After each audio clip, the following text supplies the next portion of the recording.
अस्सलाम वालेकुम नाज़रीन, एक नए व्लॉग के साथ आपकी खिदमत में हाजिर हैं। नाज़रीन, आज की इस वीडियो में आपको बताएंगे कि इमरान खान साहब ने एक मरतबा फिर सुप्रीम कोर्ट से रुजू कर लिया है और इन्होंने अब जो रुजू किया है वो रजिस्ट्रार ऑफिस के उन एतराज़ात के खिलाफ किया है जो रजिस्ट्रार ऑफिस ने इमरान खान साहब की उस अपील पर आयद किए थे जो इमरान खान साहब के वकील ख्वाजा हारिस साहब ने 4 अगस्त के इस्लामाबाद हाई कोर्ट के फैसले के खिलाफ सुप्रीम कोर्ट में दायर की थी। 4 अगस्त को आपको मालूम है इस्लामाबाद हाई कोर्ट ने एक फैसला दिया था और ये कहा था कि जो इमरान खान साहब के खिलाफ तोशा खाना का फौजदारी मुकदमा है वो काबिल समात होने का जो फैसला था ट्रायल कोर्ट का, उसको कलअदम करार देते हुए ट्रायल कोर्ट को यानी जज हुमायूं दिलावर को ये कहा था कि दोबारा से इस फैसले को, इस मामले को, इस नुक्ते के ऊपर दोबारा से फैसला करें। और उन्होंने ये मामला दोबारा रेफर किया ट्रायल कोर्ट को और साथ ही इमरान खान साहब की वो दरख्वास्त मुस्तरद कर दी इस्लामाबाद हाई कोर्ट में जिसमें उन्होंने ये कहा था कि हमारा मुकदमा दूसरी अदालत को मुंतकिल किया जाए। जुरिस्डिक्शन की उन्होंने दरख्वास्त दायर की थी। बहरहाल जो इस्लामाबाद हाई कोर्ट है उसका जो फैसला मायूस कुन था और उस फैसले को इमरान खान साहब ने अगले ही रोज़ सुप्रीम कोर्ट ऑफ पाकिस्तान में चैलेंज कर दिया था। वो कि जब चैलेंज करने के लिए ख्वाजा हारिस साहब सुप्रीम कोर्ट में गए थे, आपको मालूम है कि किस तरह उनके जो आप कह सकते हैं क्लर्क थे ख्वाजा हारिस के, उनको कुछ लोगों ने वहाँ पर रोका और ये भी बताया जाता है कि वो कुछ देर के लिए उनको गायब भी कर दिया गया, वो लापता भी हुए। बहरहाल उनकी अपील वहाँ पर दायर हो गई और चंद ही लम्हों के बाद रजिस्ट्रार ऑफिस ने इमरान खान साहब की अपील पर एतराज़ात लगा दिए। और जो एतराज़ात थे आपको हमने पहले बताया है, एक एतराज़ ये था, तकनीकी नोयत के एतराज़ थे कि 250 रुपये की अदालती फ़ीस इमरान खान साहब ने जमा नहीं करवाई, दस्तखत दुरुस्त नहीं है इमरान खान साहब के और जो वकालतनामा है वो भी साथ नहीं है। खैर, अब हमारी इतलात के मुताबिक इमरान खान साहब ने उन तमाम तर एतराज़ात के ख़िलाफ़ या उन एतराज़ात को दूर करने के बाद अब सुप्रीम कोर्ट से दोबारा से रुजू किया है और सुप्रीम कोर्ट से ये दरख्वास्त की है कि जो रजिस्ट्रार हैं उनके एतराज़ात को कलअदम करार दिया जाए और जल्द अज जल्द जो इमरान खान साहब की दरख्वास्त है उसको समाअत के लिए मुकर्रर किया जाए। यहाँ पर एक पॉइंट बड़ा इंपॉर्टेंट है कि ये जो अपील है, ये अपील उस फैसले के खिलाफ नहीं है जिसमें ट्रायल कोर्ट ने इमरान खान साहब को 3 साल की सज़ा सुनाई और उनको पुलिस ने गिरफ्तार कर लिया और आज इमरान खान साहब अटक जेल में मुकीद हैं। ये दरअसल अपील है इस्लामाबाद हाई कोर्ट के उससे एक रोज़ कबल के फैसले की, जब दोबारा से ये मामला रेफ़र किया गया ट्रायल कोर्ट को। ट्रायल कोर्ट ने जल्दबाजी में, नज़र यही आता है कि फ़ैसला किया और जो काबिल समाअत होने का मामला है उस पर अपने पहले से दिए गए 2 फैसलों को जवाज़ बनाकर मेन मुकदमे के ऊपर भी उन्होंने फ़ैसला सुना दिया। और हद तो ये है कि जो वकील हैं ख्वाजा हारिस साहब, उनकी मौजूदगी के बावजूद उनको नहीं सुना गया और एक्स पार्टी फ़ैसला सुना दिया, यानी एक फरीक को सुने बगैर फ़ैसला सुना दिया गया। बज़ाहिर नज़र यही आता है, जो कानूनी माहिरीन है उनका यही मानना है कि ये फ़ैसला ज़्यादा देर टिक नहीं सकता ऊपर वाली अदालतों में और उसकी सबसे बड़ी वजह यह है कि ये एक एक्स पार्टी फ़ैसला मालूम होता है। अब देखना ये होगा कि इस पर इमरान खान साहब की लीगल टीम इस केस को कैसे लेकर चलती है और कौन सा बेंच, सबसे इम्पोर्टेंट चीज़ कि हाई कोर्ट में इस मुकदमे को सुनेगा। अब जो इमरान खान साहब हैं उन्होंने अदालत से ये इस्तदा की है कि इन एतराज़ात को दूर किया जाए जो इस अपील के ऊपर रजिस्ट्रार ऑफिस ने आयद किए थे। हमने आपको पहले भी बताया कि जो रजिस्ट्रार ऑफिस के एतराज़ात होते हैं वो अमूमी तौर पर आम जो दरख्वास्तें होती हैं उन पर होते हैं, जो अपीलें होती हैं उन पर एतराज़ात कम ही लगते हैं, मगर ये एक वो इंस्टेंस है जहाँ पर ये एतराज़ात लगाए गए। और इसके अलावा आज सुप्रीम कोर्ट ऑफ पाकिस्तान में इमरान खान साहब की जो तोशा खाना में सज़ा हुई है 3 साल की, उसके खिलाफ एक और दरख्वास्त सामने आई है मुफाद आमा के तहत। 184(2) के तहत ये दरख्वास्त सुप्रीम कोर्ट में दायर की गई है और इसमें इमरान खान साहब की जो सज़ा का फ़ैसला है उसको कलअदम करार देने की इस्तदा की गई है और ये कहा गया है कि ट्रायल जो है उसको दोबारा से शुरू किया जाए। इमरान खान साहब का जो ट्रायल हुआ है उनको उसमें फेयर ट्रायल का हक नहीं दिया गया। जो फैसला जज हुमायूं दिलावर की जानिब से किया गया है वो जल्दबाजी में किया गया है और सुप्रीम कोर्ट जब तक इस दरख्वास्त को, यानी जब आज दरख्वास्त दायर हुई है, इस दरख्वास्त पर फैसला नहीं कर लेती तब तक जो इमरान खान साहब की सज़ा है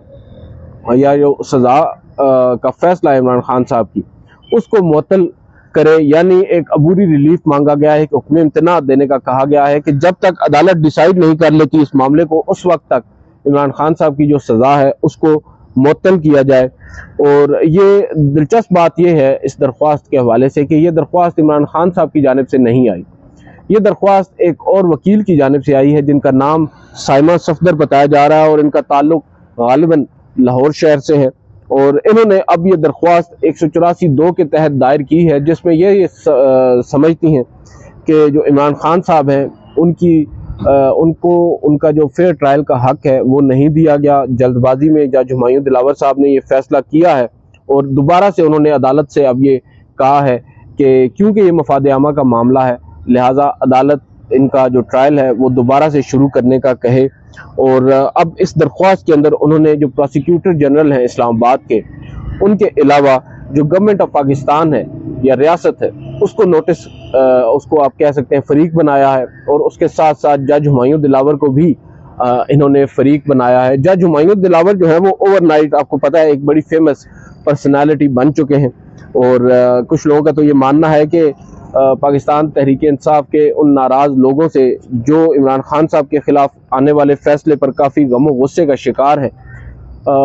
उनसे या उनकी तनकीद से बचाने के लिए इस्लामाबाद हाई कोर्ट ने उनका नाम एक ऐसी ट्रेनिंग वर्कशॉप के लिए दे दिया जो कि लंदन में थी। और उसके लिए गुज़िश्ता रोज़ वो फैसला सुनाने के फ़ौरन बाद ही बताया जा रहा है कि लंदन के लिए रवाना हो गए। और वहाँ पर भी उनको काफ़ी ज़्यादा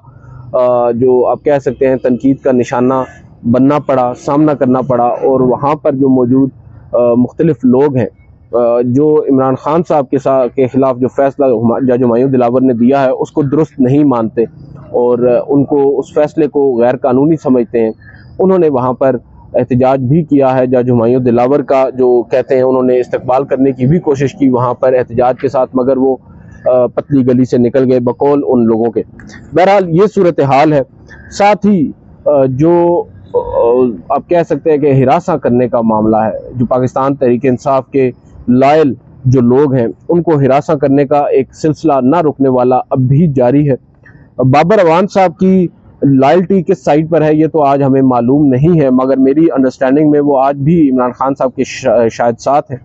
और गुज़िश्ता रोज़ इसकी कीमत भी उनको चुकाना पड़ी। गुज़िश्ता रात गए उनकी जो बेटी हैं उनके घर पर पुलिस ने छापा मारा है और आप कह सकते हैं कि चादर और चार दीवारी का जो एक तकद्दुस होता है वो बाकायदा तौर पर पामाल हुआ है। पाकिस्तान बार कौंसिल, जिसके बारे में एक तासुर है कि ये इमरान खान के एंटी एक वकला का धड़ा है, जिस तरह कहा जाता है कि जो सुप्रीम कोर्ट बार एसोसिएशन है वो उसमें जो डोमिनेटिंग सेक्टर है वो इमरान खान साहब का हामी है। और इसी तरह जो पाकिस्तान बार कौंसिल है वो इस वक्त उसको आप कह सकते हैं कि छत्र छाया अगर हासिल है तो वो मुस्लिम लीग नवाज की है। और अब पाकिस्तान बार कौंसिल क्योंकि पूरे पाकिस्तान की वकला की नुमाइंदा तंजीम है और इसका जो सरबराह होता है या जो इसका चेयरमैन होता है वो अटॉर्नी जनरल ऑफ पाकिस्तान होता है। और इसी तरह जो इलेक्ट होता है इसका सबसे बड़ा नुमाइंदा वो होता है vice chairman Pakistan bar council. और इस वक्त जो ये वाइस चेयरमैन है या एग्जीक्यूटिव जो बॉडी के चेयरमैन है पाशा साहब, इन सब का ताल्लुक अपेरेंटली उस ग्रुप से है जो इमरान खान साहब के मुखालिफ धड़ा है। अब इस पाकिस्तान बार कौंसिल ने बाबर अवान साहब की बेटी के घर पर जो पुलिस का छापा है उसकी शदीद अल्फाज में मजम्मत की है, एक बाकायदा प्रेस रिलीज जारी की है और उसमें IG इस्लामाबाद से इस वाक़े की तहकीकात करा के उसकी इंक्वायरी करा के और जो मुलविस अहलकार हैं उनके खिलाफ कार्रवाई का मुतालबा किया है। और उन्होंने ये कहा है कि रात गए जो छापा मारा गया वो गैर कानूनी है, बगैर सर्च वारंट के छापा मारकर चादर और चार दीवारी का तकद्दुस पामाल किया गया है। एक वकील के खिलाफ पुलिस के ऐसे इकदाम पर पाकिस्तान बार कौंसिल सरफे नज़र नहीं कर सकती। यहाँ पर आखिर में एक लाइन बड़ी इंटरेस्टिंग है। पाकिस्तान बार कौंसिल के इस एलामिया में लिखा गया है कि पाकिस्तान बार कौंसिल बाबर अवान साहब और उनके ख़ानदान के साथ खड़ी है, जो कि एक अच्छी बात है। कम अज़ कम वकला तंजीमों को इस मुश्किल वक्त में अपने जो भाई हैं या उनके अपने जो मेंबर्स हैं उनका साथ देना चाहिए। इससे कबल भी हमने देखा जब रियाज हनीफ राही, जिनके बारे में मुख्तलिफ जो लीगल सेक्टर्स हैं या आप कह सकते हैं कानूनी हलके हैं, वहाँ पर कुछ नापसंदीदी का इजहार भी होता आया है, मगर जब उनके साथ ये सब कुछ हुआ। तो सुप्रीम कोर्ट बार एसोसिएशन ने उनके हक में एक प्रेस रिलीज जारी की, पाकिस्तान बार कौंसिल ने भी की, क्योंकि वो भी सुप्रीम कोर्ट बार एसोसिएशन के एक मेंबर हैं। और वकला तंजीमें इस मामले के ऊपर तो कम से कम हम ये समझते हैं कि ये एक अच्छी चीज़ है कि अपने जो उनके कुलीग्स हैं या अपने जो उनके मेंबर्स हैं उनके साथ खड़ी होती हैं। मगर देखना होगा कि क्या वो ये सिर्फ प्रेस रिलीज तक महदूद रखते हैं इस सिलसिले को, या आगे भी बढ़ते हैं और परस्यू करते हैं इन तमाम केसेस को जो रोज़ाना की बुनियाद पर बदकिस्मती के साथ आज हो रहे हैं। बिलखसूस 9 मई के बाद से न सिर्फ सियासी कारकुनान बल्कि वकला की भी बड़ी तादाद जो है वो इस वक्त रियासती जबर का शिकार है। अब देखते हैं हालात किस तरफ जाते हैं। इमरान खान साहब के वकला को आज भी उनसे मिलने की इजाज़त ताहाल नहीं मिल सकी। हो सकता है जब तक ये वीडियो आप देख रहे हो इमरान खान साहब के वकला उनने उनसे मुलाकात कर ली हो, मगर अब तक की जो हमारी इतलात है उसके मुताबिक इमरान खान साहब के वकला गए ज़रूर हैं वहाँ पर, और शायद एक कोई पंजोता साहब हैं, उनको पंजोता साहब की शायद बताया जा रहा है कि वो पुलिस की वैन में बैठकर अंदर गए हैं जेल के अंदर, ताहाल उनकी भी मुलाकात नहीं हो सकी। देखते हैं उस पर कोई भी अपडेट आती है आपके साथ वो भी शेयर करेंगे। अब तक की जो सूरत हाल है वो हमने आपके सामने रखी है, और मज़ीद कुछ आता है तो आपके साथ वो भी शेयर करेंगे। आज की इस वीडियो से इतना ही, इजाज़त दीजिए, अल्लाह हाफ़िज़।